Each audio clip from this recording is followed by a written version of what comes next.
gives the eigenvectors as well. If you care about speed, you need to think about what information do you really need. Okay. So any questions about the Hessenberg reduction part? So just household reflections applied on the left and right. So the total amount of work for this, it's order n squared per iteration, but we have n minus 2 iterations. So it's going to be order n cubed. But that's okay, because this only happens once. It's a pre-processing step. And then everything else that happens after that is a lot cheaper. Okay.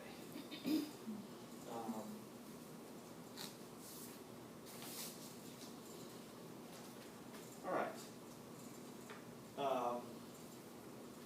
So now there are a couple of interesting facts about Hessenberg matrices that I want to at least state and possibly prove. Okay.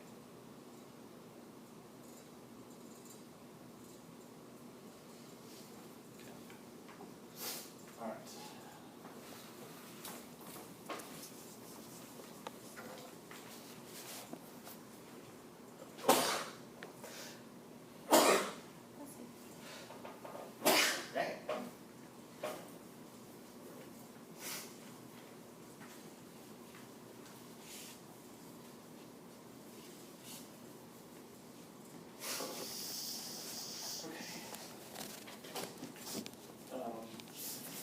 So first, some terminology.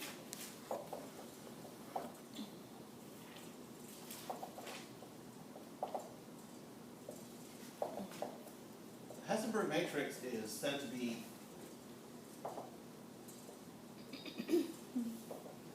unreduced if okay, I should name this matrix H, as they usually do. If all of the subdiagonal entries are non-zero,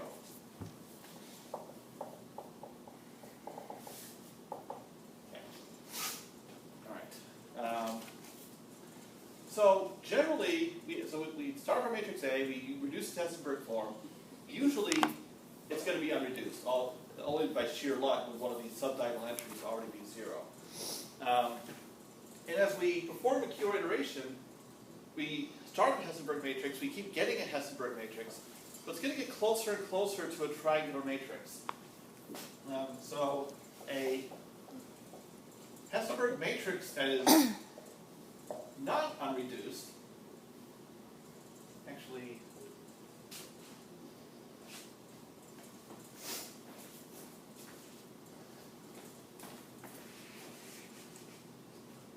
I'm going to illustrate both.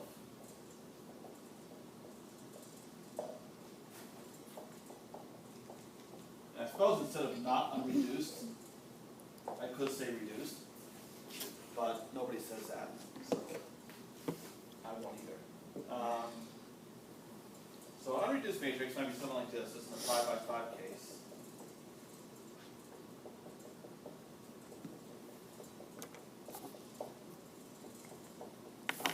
Okay, something like this. So here's our subdiagonal, all non-zero. Now let's suppose that one of these subdiagonal entries is zero.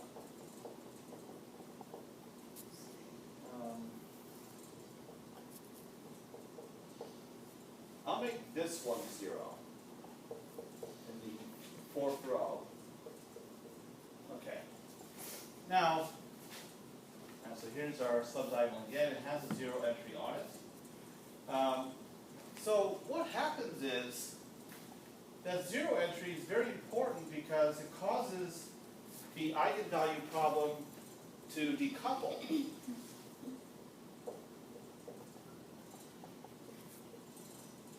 So now what you can do is,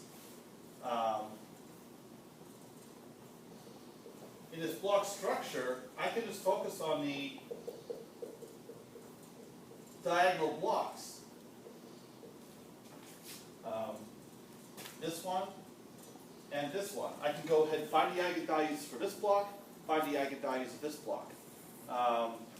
So now you get a lot of computational savings by doing it, by focusing on smaller matrices, because anything you're doing to these matrices takes order n squared times, but now n's getting smaller. So, so if you were to chart like the time it takes to find eigenvalues, your first ones are going to take the longest, and then it's going to accelerate. So the idea is you're watching for these entries to become 0. You look for any decoupling opportunity, and then you go ahead and exploit that. Okay. So now that we see the difference between an unreduced and a not unreduced Hessenberg matrix, now I can state some useful properties of unreduced.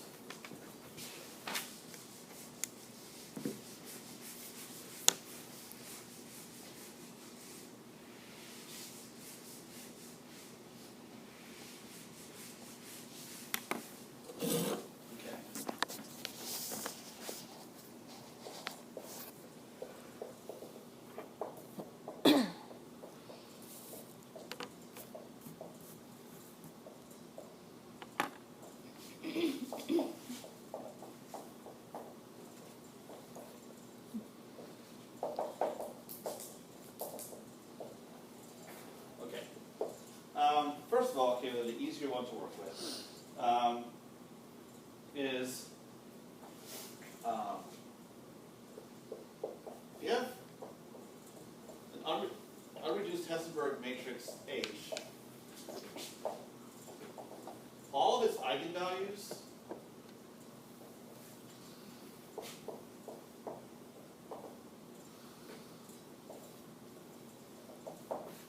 have a geometric multiplicity of 1. Another way of saying that is there's only one linearly independent eigenvector. Okay. And that is easier to prove than you might think, because if you, so I can illustrate. Well, actually, if we look back at this example of an unreduced matrix here. Yeah, we want to add that for a bit. Okay, so here it is, unreduced matrix. If this is my H, to find an eigenvector, I wouldn't look at H minus lambda identity, where lambda is an eigenvalue. But if I'm subtracting lambda identity from this, it's going to give, I'm only subtracting from a diagonal. The subdiagonal is unaffected. It'll all be non-zero still. And what's going to happen is all these columns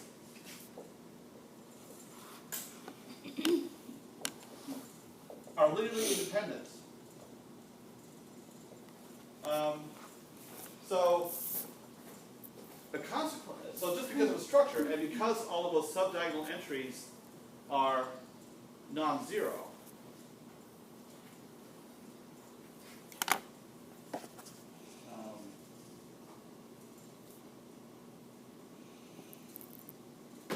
now,